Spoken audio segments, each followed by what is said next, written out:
Today is another major milestone. The Tasman is open. It's been 6 months since Australia first opened up to New Zealand, and time for Anzac Day.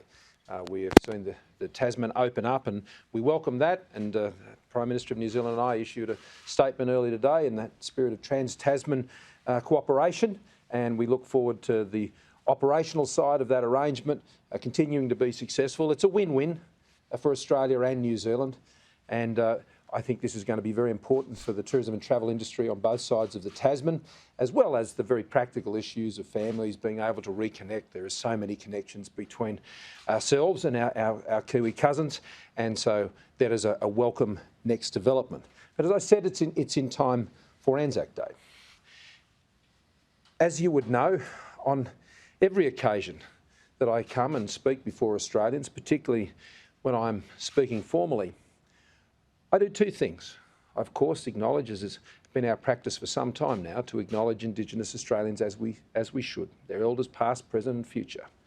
But it has also been my custom to acknowledge the serving members of our Defence Forces and any veterans, and to simply say, on behalf of Australians, thank you for your service.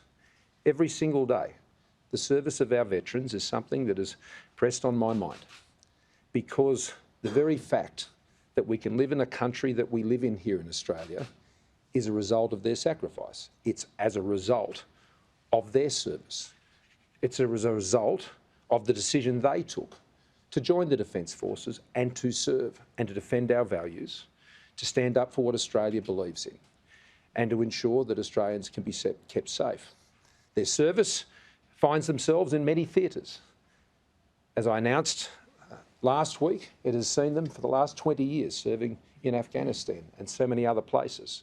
But the humanitarian effort equally has been extraordinary, most recently when it came to cyclones throughout the Pacific, including right now supporting with COVID in places like Papua New Guinea. Our servicemen and women do an amazing job. And when we commit to major deployments, particularly as we've seen in Afghanistan and Iraq over these past 2 decades. When those decisions are taken, of course, we consider, as governments must of both sides of politics, when we've made those decisions, we understand what the cost of those deployments can be in terms of putting those boots on the ground where we do, and the planes in the air and the ships to sea.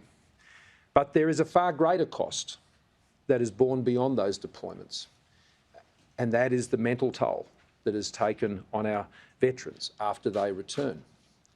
And that is something I think governments in the future must be increasingly cognizant of at the time of making the decisions they do about the deployment of our Defence Forces. It's not just about the great risk that our Defence Force personnel are put at when they engage in those deployments.